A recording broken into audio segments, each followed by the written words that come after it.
That felt like a statement Right. game.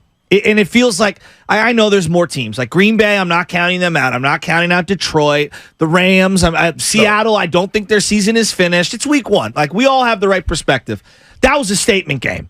And the one area that I'm telling you, this to me was one of the big.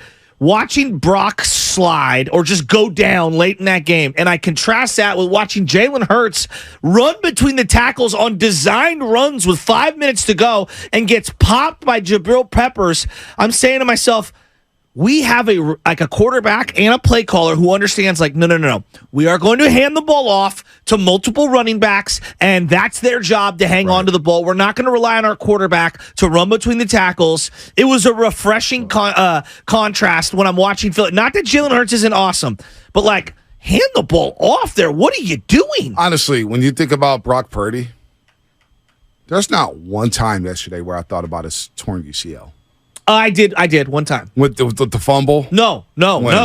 It was when he went to go throw. Oh, they deflected. And they looked like they deflected it. And then I was looking to see if he would do anything with the arm. He did nothing. It off. That was the only time. Honestly, watching that game, I forgot he even had the injury. That's how well he played. Well, they brought it up so much, and Moose kept saying, and they kept bringing it up, but I was just like, I'm not worried about his. Look at the way he's throwing the football. But it is remarkable that he's healthy. No, I said that part is last week. The fact that he played week crazy. 1 is insane. We thought he missed the first 3 to 4 games. Give Mark Willard credit. He said he was never going to miss week 1. Mark Willard was on that the whole time. He will be back for week 1, and he was. But when he was playing yesterday, the elbow injury, I was like, oh, I got a quarterback who's healthy. I got a quarterback who's a committed to the offense. I didn't think about the injury once. No. Really, even when he went down for the fumble with T.J. Watt, I never thought about the elbow. I just wasn't concerned about it. That's yesterday's news. The only one I did was the batted ball, where T.J. Watt or whoever it was, his hand was near his hand. That's the only time. And even then, it was like, oh, he's good. Purdy didn't miss a beat. He picked up where he left off last season. Shanahan didn't miss a beat. Here's one thing, though. Forget the elbow. They do, and this is every quarterback, but Brock in particular, they got to keep him upright. This team, more than any other team, has a history of rolling through quarterbacks. And I'm not blaming Colton McKivitz. That's T.J. Watt. Like, let's see a month worth of footage on McKivitz before we lose our mind on him. Let's just do that. But Shanahan has to do a better job of every now and then putting that second tight end or someone there to double against TJ Watt. You can't go one-on-one in that situation. But these defensive linemen are faster, stronger, and more athletic than any time before. Quarterbacks will get hit. Can you brace for the hit? Can you protect them? Every team in Detroit, they're thinking. I mean, the one where it looked like Watt went right around and just whacked Purdy right in the helmet, like that worried me a little. Not on Purdy. I'm saying like we got to protect our QB. Listen, Mahomes get hit. It's true. Josh Allen's going to get hit tonight. Aaron Rodgers may get hit. Quarterbacks get hit in this league. That's football. So things are going to happen. Can you embrace the hits? Can you embrace for the contact? Guys are going to even Trent Williams is going to get beat here time to time. It's going to happen. But can you protect it? Can you mitigate the losses? Well, can you brace yourself? So exactly, quarterbacks are going to get hit. Every team in the league is saying, "How can we protect our quarterback?" For sure. And a lot of teams are saying, "Boy, if our quarterback goes down, we can be in some trouble." My hope is this season we never mention the name Sam Darnold. Well, I'll be honest with you. A part of me wanted to just get Brock out of that game. I understand it's week 1, so I would probably keep him in to build up that stamina. Yeah. But a part of me is like, let's get everybody out of this game. Because when you're up that big, I just don't want anyone getting hurt. And that's just me being a weirdo. Right. But I would have done that with Jimmy G. Yeah. I'd have done that with whoever. Even if I had Mahomes, I wouldn't have him out. You got a 53-man roster. It's going to be tough to bench everybody. Guys are going to have to play. It is what it is. Can you put your players in a position to where they don't get hurt? Injuries are going to happen. They're going to happen from time to time. But you know what? I don't need to see Darnold. Purdy's your guy. My hope is the rest of the season, Darnold doesn't take another snap unless it is a blowout. Unless you're up 30 points. If you keep putting up 30 points in 32 minutes of play, I think we're going to be sitting pretty. I mean, that's the recipe is score first, stuff late, right? And they did that. Make a team one-dimensional. Let's go to Uncle Gene. Uncle Gene in Oakland. What's up, Uncle Gene? Hey, fellas. It's a beautiful day in the Ninerhood, no? Mm-hmm.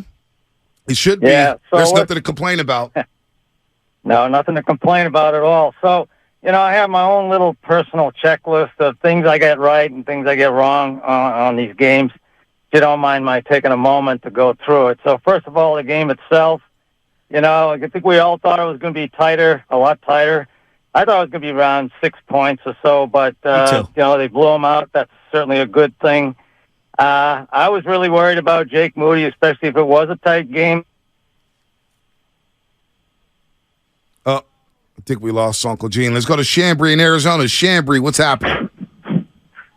Hey, good morning, fellas. What's up, Chambry? Thanks for taking the call. I had two quick things that I wanted to give a game ball to Coach Chris, our D-line coach. I mean, year after year, this guy, and I know Lynch and Shanahan bring in the guys, but, man, this guy's got a revolving door of just, rotational players, and the guy just coaches them up, gets them ready to play, but not just play, but actually make impact here and there throughout the year. So that's what I want to give my game ball to. And then I wanted to point out, I got to give credit to Coach Wilkes as well. He had a reputation for being kind of a hard ass and being a little stubborn. But I heard that with us this year, he kind of went up to the players and adapted his team to fit our players and what input they had. So I want to give props to those guys, not just because of the dominant performance, but just give them credit for what they do, man. The Wilkes defense looked identical to what I saw last year. Yeah, I mean, did you notice? I didn't really notice anything different. I didn't see many blitzes. He didn't have to. But the Chris Kusarek part is absolute. And I said this to you before the season. I got B. If he finds a way to have somebody opposite Bosa, because we were just looking at it from training camp and preseason, I'm like, that'll be a miracle. Well, it feels like this man just turned water into wine, because Drake Jackson had 3 sacks yesterday, and it did look like Cleve Farrell, who you referenced multiple times, had a really nice performance. Well, we touched on this before camp started. The edge rusher opposite of Nick Bosa has one of the best jobs in pro football. You're going to see one-on-ones all day long. One-on-ones. You're going to be able to go at a right tackle, or you're going to be able to stunt all day long because of Nick Bosa. You're going to get great opportunities to go after the quarterback and put a hit on the quarterback. Drake Jackson, for game number 1, took full advantage of that. 3 sacks in the opening game. 3 sacks? That's pretty damn good for Drake Jackson. And Cleve Farrell popped as well, so the Nick Bosa effect is very, very real, folks. 888-957-9570. I just saw this from Ahmad Z. Brock Purdy is still a game manager. And I'll say to Ahmad Z and to the rest of the people who want to throw it out there, who the hell cares if he's a game manager? He's a quarterback who's going to get you first downs. He's a quarterback that's going to get you in the right play. He's a quarterback that's going to deliver the ball on time. He's a quarterback who's not going to throw the Jimmy O no throw. All right? I can't chart one Jimmy O no throw. I thought Patrick Peterson made a great play on George Kittle. Other than that, Brock Purdy was very, very good. So if you want to call him a game manager, so be it. The guy's a quarterback who's going to put you in a position to win a lot of football games in 2023. He's managed to go undefeated in the regular season. That's all that matters. I don't care about this. We do this thing with game managers, blah, blah, blah. He gets the ball to the playmakers. That's what I want. Can you get the ball to the playmakers and give them a chance to make a play? Well, Brandon Ayuk had a chance to make multiple plays. Deebo Samuel's going to have chances to make multiple plays. Christian McCaffrey will have chances to make multiple plays. Why? He has a quarterback who knows how to run this offense, and that's Brock Purdy. So call him whatever the hell you want to call him. Just make sure you drop 7-0 at the end of that. 7-0.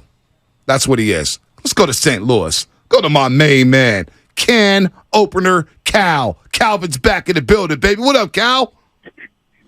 Man, what's going on with y'all, man? How y'all doing? Man, I'm feeling good today, Calvin. Man, I told myself when I watched the game yesterday, I was going to make sure I got up early, even though I've been having insomnia. Don't get to sleep till 6 in the morning, but I'm going to have to call the guys up tomorrow. But before I say anything, let me go ahead and give a shout-out to Drew Down and Tyler Miller. And I wanted to say, guys, I seen 2 games yesterday. My Bears sucked. Did nothing change. But, Brock Purdy set it off, man. I mean, y'all always got a diamond in the rough, and you guys, it seemed like y'all were a bit worried there. And I watched y'all about a week ago. I never seen Shasky go in on somebody so hard. I guess somebody was telling him to eat crow about something he said about Purdy. And Shasky really gave it to that man. Shasky did not let him get off the gas. The guy tried to soften it up and everything like that, but Shasky, you stayed on it, man. But, guys, I'm happy about y'all, man. But Thank you. I've been away for a little bit because that Earl Spence and that Crawford fight shocked me so much. Oh, man. I know. I've been wanting to talk to you about that. Crawford, hey, let me tell you something, Cal. Terrence Crawford would have beat up prime Floyd Mayweather Jr. I'll promise you that. Mayweather would have dunked Crawford. Night, man, that shocked the mess out of me. And guys, you know what Errol Spence didn't do that people didn't realize when I'm up here watching the fight. Whenever you engage in somebody like that, when you're going out besides bobbing and weaving. I know you're not Mike Tyson, but God, he did not put his hands up for nothing. And then when you go back, you don't never try to throw a jab, what they call push and pull. He kept on trying to throw it, but it wasn't reaching him. He wasn't reaching Crawford all the way, and he kept on leaning back without having his guards up. That's why he kept getting hit. He did not fight like himself. He did like a deer in headlights, and it was shocking. But one thing I wanted to ask y'all that I've seen, and I'm asking Shasky on this one. That Team USA looked just like the Golden State Warriors, giving up all them open threes, and they lost like the Warriors. What y'all think about that game? Feeble. Well, here's what I think. USA! Like I told Bonte at the end of last week, it's not a real USA team if Curry's not on it, and Durant's not on it, and LeBron's not on it. And guess what? Yeah, read the tweet. LeBron, Steph Curry, Kevin Durant are going to Paris to play for Team USA. Yeah, so now I'm in. All right? They're going to blow people out. Look, Austin Reeves is a solid player. Right. You cannot be Team USA with Austin Reeves being one of your top 6 or 7 players. You mean Josh Hart can't be on the team? Come on. Jaren Jackson Jr.? Can we just talk real quick? First-round quarterbacks. Like, we make a lot. Like, they're all we are talking about as a society who watch college football is, wow, there could be 6 or 7 first-round quarterbacks. Let's just go back 10 years. First-round quarterbacks. E.J. Manuel, drafted 16th overall by the Bills. Yep. How'd that work out? It didn't work out well. Blake Bortles, Johnny Manziel, Teddy Bridgewater. Didn't work out well. That's 2014. 2015, Jameis Winston, Marcus Mariota. Didn't work out well. Okay. 2016, Goff, Wentz, Paxton Lynch. Didn't work out well. Goff is the only one who's, even in the league still. Right. 17, Trubisky, Deshaun Watson, Mahomes. Clearly Mahomes is a grand slam, right? The other one's and Watson's been good, but you got to also take into account all the stuff he's been through. 2018, Mayfield, Darnold, who's QB2, Josh Allen, Rosen, and Lamar. It's a pretty good class. Right? All things considered. Kyler Murray, Daniel Jones, Dwayne Haskins, 2019. Right? Burrow, Tua, Herbert, Love in 2020. Now, that looks like a good class. Right? And then the big one, Trevor Lawrence, Zach Wilson, Trey Lance, Justin Fields, Mac Jones. Outside of Trevor Lawrence, I'm taking Brock over that class. I'm taking over all of those guys. Like, my point that I'm going at is just because we bestow a first-round draft capital or a grade on someone does not mean that they are going to perform like that in the league. Brock has outperformed how many, just through 8 games in the NFL in the regular season, he's outperformed how many of those first-round picks? Outperformed a lot.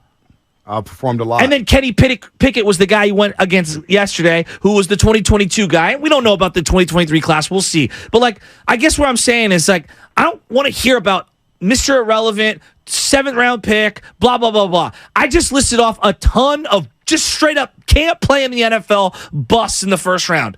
Can you play or can you not? Brock can play.